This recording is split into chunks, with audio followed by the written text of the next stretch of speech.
In this video, I'm going to show you how to make 5 different toys that you can easily batch out to sell or give away, whatever you want to do. The choice is yours. Let's get into it.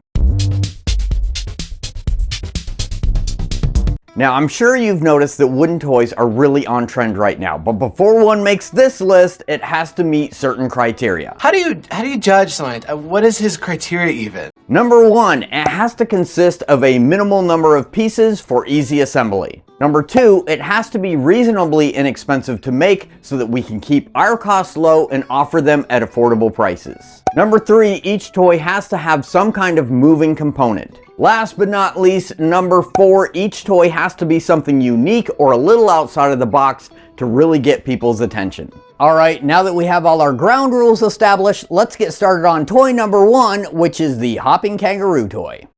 This toy is one of my top viewed videos, and the template is my #1 download from my website. All you need is a copy of our free template, a piece of 3/4 inch thick material, and some 1/4 inch dowel. There are 2 different legs on this template, so you need to decide which style you like the most and make 2 of those. With my pieces cut out, I drilled out the spots indicated on the template with a 1/4 inch bit. I used a file to make sure the dowel wasn't too snug in the hole, and used a flap sanding bit in my drill press to smooth out the edges. Before assembly, I applied a coat of finish and then glued it all together.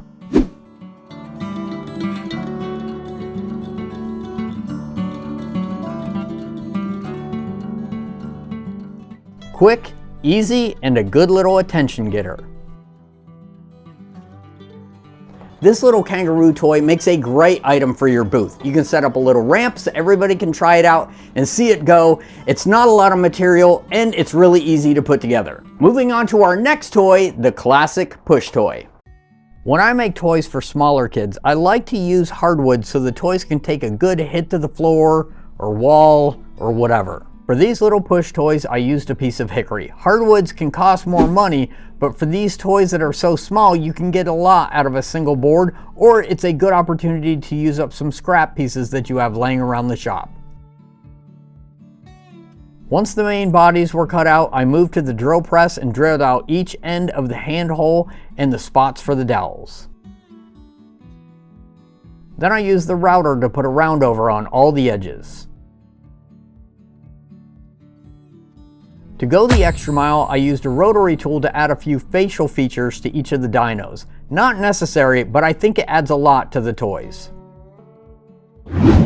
You want to make sure that you're using a food-safe finish when you're making toys that may end up in somebody's mouth. There's a lot to choose from, but my go-to has always been Odie's oil. It is important when making any rolling toy that you use washers between the wheels and the body of the toy to cut down on the friction, making them easier to roll.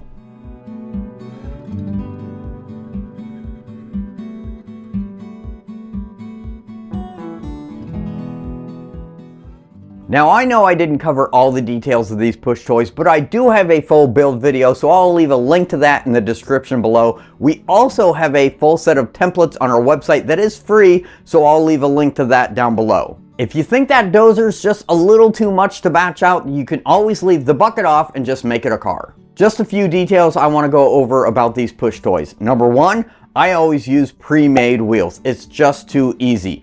They're really well made and they come in a big bag. They're just so cheap. I'll leave a link to what I use in the description below. Number 2, you want to make sure that not only your finish is food safe, but the wood that you're using is food safe as well. Alright, on to our next toy, which is going to be a puzzle clock. For this toy, you're going to need a 12-inch square panel of 3/4 inch wood. You don't have to use solid wood. Plywood will totally work.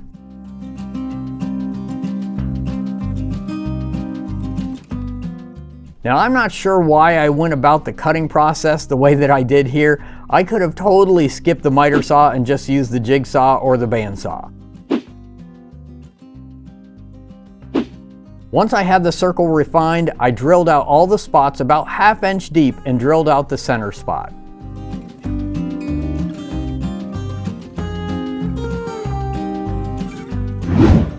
Then I used the router to add a nice roundover on both sides.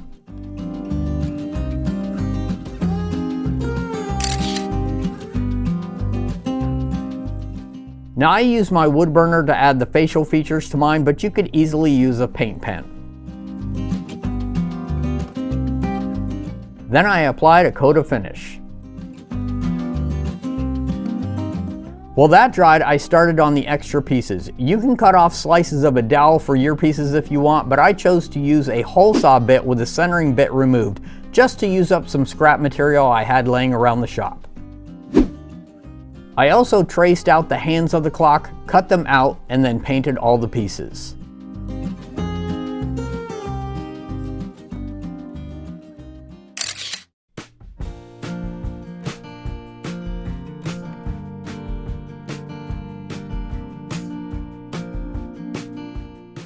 As a little something extra, I cut out pieces of self-adhesive felt to put in the bottom of each hole.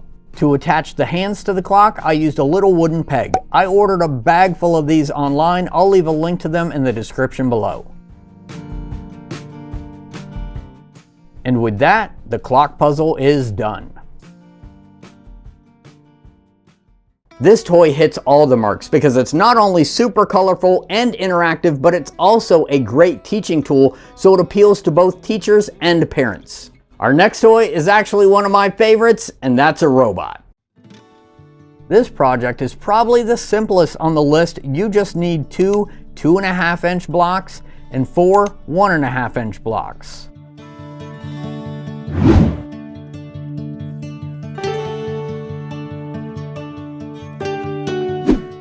After marking all the blocks, I used a 3/16" bit to drill out all the holes.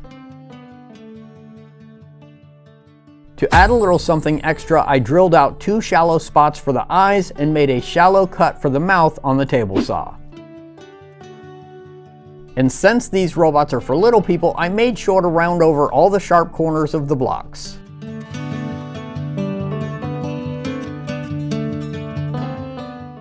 I decided to use paracord for the assembly and then cap the holes with dowels. As an extra feature, I split a wooden bead in half and used it as the eyes. You can actually buy beads that are already split. I'll leave a link to some in the description below.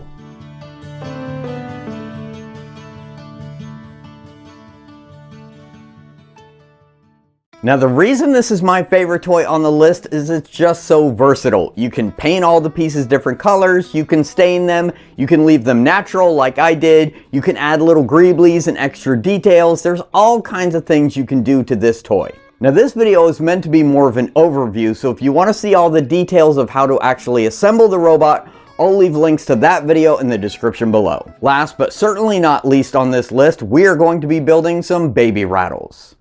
Same as the push toys, I started with a piece of hickory, but this time a thinner piece, around 1/2 inch thick, along with my templates. First, I drilled out the center areas and then moved to cutting out all the shapes.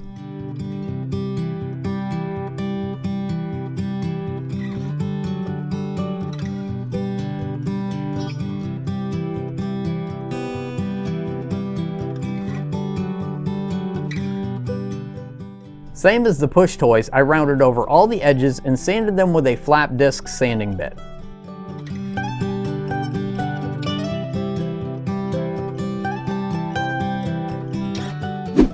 For the rattle parts, I just used some more of those pre-made wheels and some wooden craft beads, drilling them out so they would move more freely on the dowel.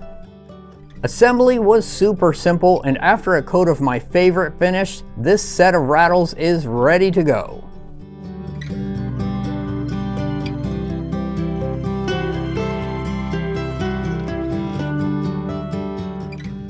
These Rattles make great items to have available for all of those looking for a nice handmade gift to give to someone with a newborn. And the Rattle template bundle on our website actually has 6 additional designs, so there's a little something for everyone. I know I sped through a lot of these builds, but like I said, we have a full detailed build video for each one of these toys, so I'll leave links to all those videos in the description below. We also have templates available for all of the toys except for the robots, so if you're interested in batching them out yourself, I'll leave links to those as well. A big shout out and thank you to all our Grove members for your continued support. You need to keep an eye on the members page because this season we're about to drop a lot more free plans. Let me know in the comments if you like this sort of video, and maybe I'll make some more. Or if you have any ideas for some toys that didn't make the list, maybe we'll make a part 2. Thank you so much for watching. Be safe and have a great day.